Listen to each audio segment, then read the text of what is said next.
ఓం సాయిరామ్. సాయి భక్తులందరికీ నమస్కారం అండి. అందరూ ఎలా ఉన్నారు ఫ్రెండ్స్? మన సాయినాథుని దయ వల్ల అందరూ బాగుండాలని మనస్ఫూర్తిగా కోరుకుంటూ ఈ వీడియోనైతే స్టార్ట్ చేస్తున్నాను. ఇక ఈరోజు వీడియోలో బాబా గారు మనందరి కోసం ఎలాంటి సందేశాన్ని తీసుకువచ్చారో స్వయంగా మన బాబా గారి మాటల్లోనే విందామా? తల్లి, నన్ను నమ్మి ఈ మూడింటిలో ఒకటి తాకు బిడ్డ. నీ భవిష్యత్తు అనేది ఎలా ఉండబోతుందో, నీకు రాబోయే రోజులు ఎలా ఉంటాయో చెబుతాను. శ్రద్ధగా నీ సాయిని నమ్మి విను అని బాబాగారితో చెప్తున్నారండి. ఈరోజు బాబాగారు మనందరి కోసం 3 పదార్థాలని మన ముందైతే ఉంచారు ఫ్రెండ్స్. అందులో మొదటిది కుంకుమ, పసుపు, విభూది. ఈ మూడింటిలో ఒకటి ఎంచుకోమని మన బాబాగారు మన తండ్రిగా చెప్తున్నారన్నమాట.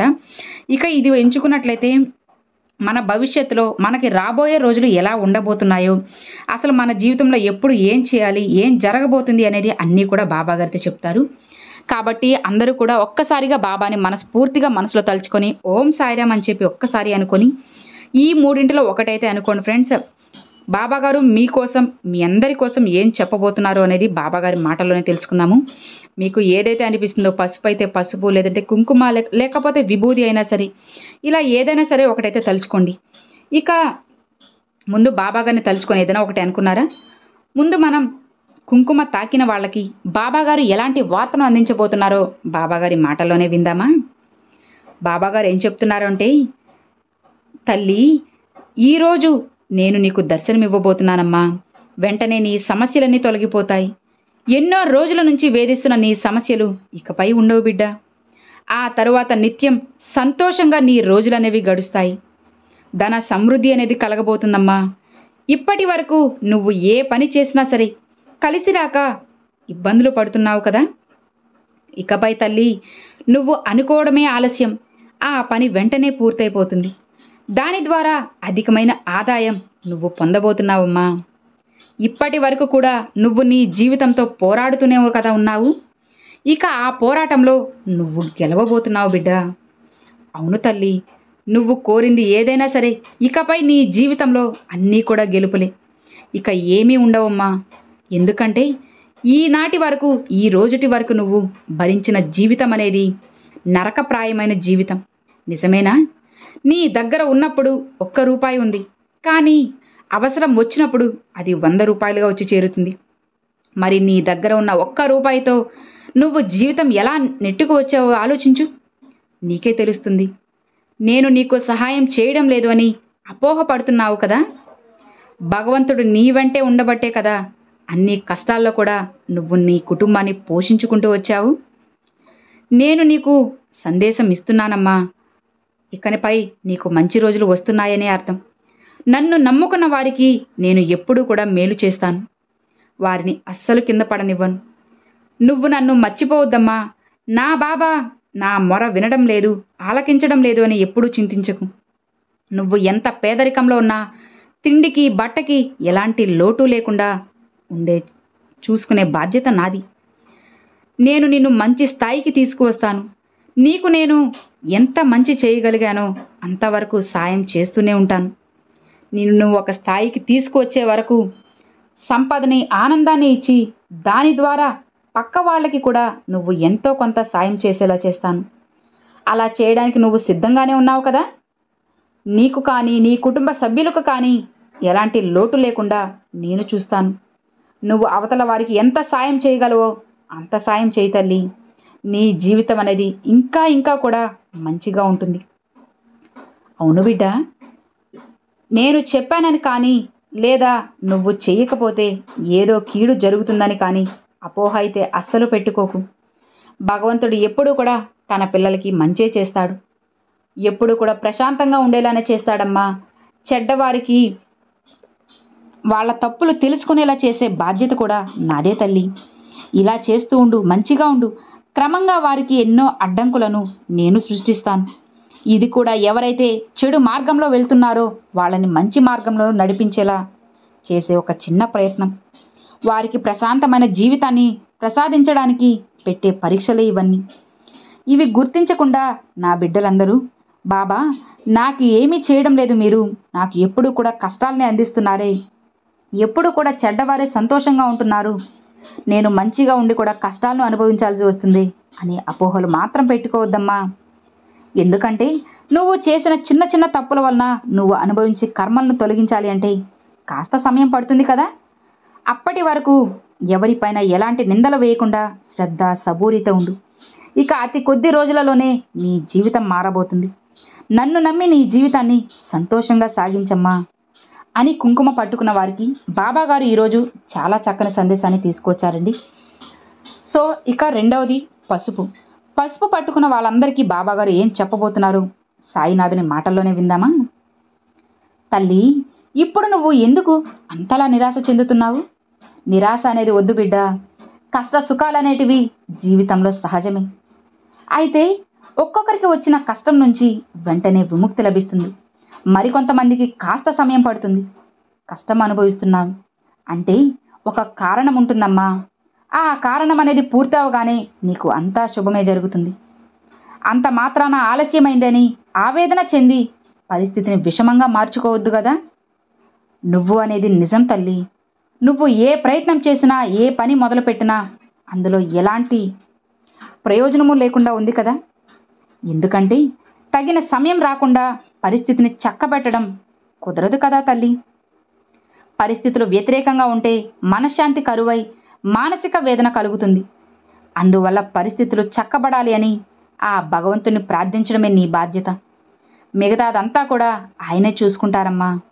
ఆయన పైనే భారం వేసి రెట్టింపు ఉత్సాహంతో నీ పని నువ్వు చేసుకుంటూ వెళ్ళిపో. ఫలితాన్ని ఆ భగవంతుడికి వదిలే తల్లి. అది ఎప్పుడు ఎలా అయినా సరే నీకు అందివ్వాలో దాన్ని ఖచ్చితంగా ఆ భగవంతుడు నీకు అందిస్తాడు. అంతేకాని నిరాశ చెంది జీవితాన్ని దుఃఖమయం మార్చుకోకూడదు. నిరాశ అనేది నిన్ను జీవితంలో అట్టడుగు స్థాయికి దిగజార్చేస్తుంది బిడ్డ. కాబట్టి సంతోషంగా బ్రతకాలి అంటే నిరాశని అస్సలు నీ దగ్గరికి చేరనివ్వకు. మంచి ఆలోచనలు చేస్తూ ఉండు. నీ జీవితంలో ఉన్న నమ్మకం నిన్ను ఇంకా ఎత్తుకు ఎదిగేలా చేస్తుంది. మంచి రోజులన్నీ కూడా నిన్ను వెతుక్కుంటూ వచ్చేలా చేస్తానమ్మా. నువ్వు కోరుకున్న కోరికలన్నీ కూడా తప్పకుండా అతి త్వరలోనే నెరవేరుతాయి.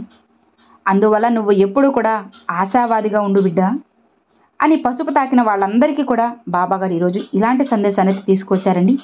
ఇక ఆఖరిగా చివరిది మూడవది విభూది. విభూది తాకిన వాళ్ళందరికీ బాబాగారు ఎలాంటి సందేశాన్ని తీసుకొచ్చారో స్వయంగా బాబాగారి మాటల్లోనే విందామా. బిడ్డ, నువ్వు ఇప్పుడు నన్ను నమ్మి విభూదిని తాకావు కదా. ఇక నీ ఇంట్లో ప్రశాంతత రావడానికి, ఆదాయం రావడానికి ఏదైనా మార్గం ఉంటే బావును అని ఎప్పటి నుంచో నువ్వు అనుకుంటున్నావు కదా తల్లి. అలానే ఎన్నోసార్లు నన్ను ఇలా కూడా అడిగావు, బాబా నా జీవితంలో ప్రశాంతతను తీసుకురండి బాబా, మనశ్శాంతిని కలిగించండి అని నువ్వు ఎప్పటి నుంచో నువ్వు నన్ను అడుగుతున్నావు. నిజమేనా బిడ్డ? ఇప్పుడు నీకైన సమయం ఆ సమయం వచ్చేసింది. అందుకోసం నువ్వు ఏం చేయాలో ఇప్పుడు నేను చెబుతాను, శ్రద్ధగా విను. నీ బాబా చెప్పినట్లు చేసుకొని నీ కుటుంబానికి ప్రశాంతతను చేకూరుస్తావు కదా. ఇక నీ ఇష్టం తల్లి. ప్రశాంతత కావాలో వద్దో నీకే వదిలేస్తున్నాను. అందుకోసం నువ్వు ఏం చేయాలో చూడు. నీకు వచ్చిన సమస్య ఏంటి అంటే ఆదాయం వస్తుంది, కానీ అది అలా ఖర్చు అవుతుందో నీకే తెలియడం లేదు కదా.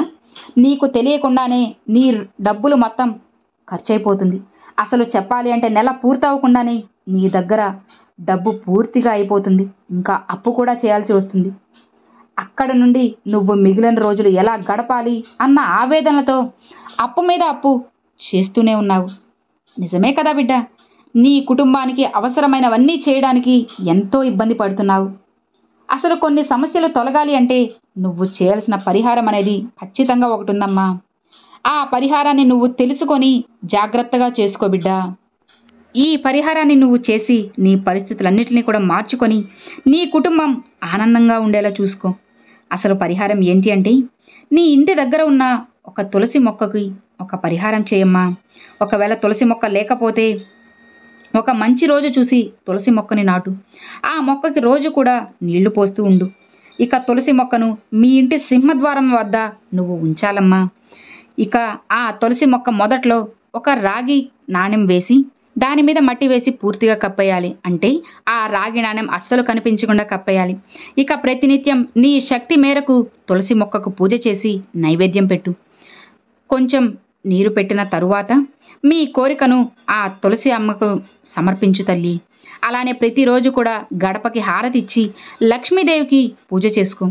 ఇక రోజు మీ ఇంటి సింహద్వారానికి పసుపు కుంకుమ పువ్వులు అక్షింతలు పెట్టి పూజ చేసుకో. ఇక ఆ అమ్మ సిరుల తల్లి కొలువై ఉండేది గడప దగ్గరే కదా, కాబట్టి ఆ అమ్మని పూజించమ్మా, ఆ అమ్మని ఆహ్వానించు.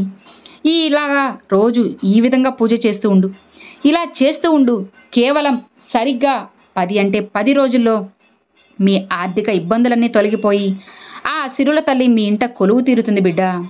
అమ్మని రోజు కూడా నువ్వు ఆరాధించడం వల్ల ఆ తల్లి నీ ఇంట్లోనే కొలువైపోతుంది. ఆ తల్లి కొలువైన క్షణం నుంచి నీ జీవితంలో ఎలాంటి సమస్యలు రావు. ఇక ఆ తల్లే నీ ఇంట్లో ఉండిపోతే నీకు కష్టాలు ఎందుకు వస్తాయో చెప్పు?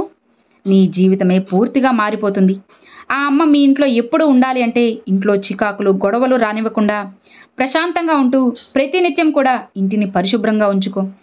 ఇక నువ్వు అనుకున్నవన్నీ కూడా నెరవేరిపోతాయమ్మా. ఇక ఎలాంటి ఆలోచనలు పెట్టుకోకుండా ధైర్యంగా సంతోషంగా ఉండు. ఏమాత్రం కూడా అస్సలు అధైర్యపడకు అని బాబాగారైతే విభూది తాకిన వాళ్ళందరికీ కూడా చెప్పారండి. సో చూసారు కదండి, పసుపు తాకిన వాళ్ళకి, కుంకుమ తాకిన వాళ్ళకి, విభూది తాకిన వాళ్ళందరికీ బాబాగారు ఈరోజు చాలా చక్కని సందేశాన్ని తీసుకువచ్చారు. ఇవి మీ అందరికీ కూడా ఎంతో బాగా నచ్చాయి, అలానే కనెక్ట్ అయ్యాయి. ఇకపైన మీరు ఏం చేయాలి, ఎలా ఉండాలి అనేది అన్నీ కూడా బాబాగారు చాలా క్లారిటీగా చెప్పారన్నమాట. కాబట్టి బాబాగారు చెప్పిన మాటలన్నిటిని కూడా శ్రద్ధగా మనసులో పెట్టుకొని బాబాగారు చెప్పినట్లు చేస్తూ వెళ్ళండి. ఖచ్చితంగా మీ జీవితం కూడా చాలా మంచి దారిలో ఉంటుంది. అలానే మీ ఆదాయం అనేది కూడా రెట్టింపు అవుతుంది. మీ జీవితం మంచిగా మారాలి అంటే బాబాగారు చెప్పినట్లు చేస్తే సరిపోతుంది. ఇక ఏది కూడా చేయాల్సిన అవసరం లేదనమాట. సో ఇక మరి చూసారు కదండి, అది ఈ వీడియో మీ అందరికి నచ్చినట్లయితే ఒక చిన్న లైక్ చేయండి. మరికొంతమంది సాయి భక్తులకు షేర్ చేయండి. ఫస్ట్గా మన ఛానల్ చూసేవాళ్ళు సబ్స్క్రైబ్ చేసి సపోర్ట్ చేయండి ఫ్రెండ్స్. మరొక మంచి వీడియోతో బాబాగారి సందేశంతో మీ ముందుకైతే వస్తానండి. అంతవరకు సెలవు friends. Thanks for watching. Om Sairam.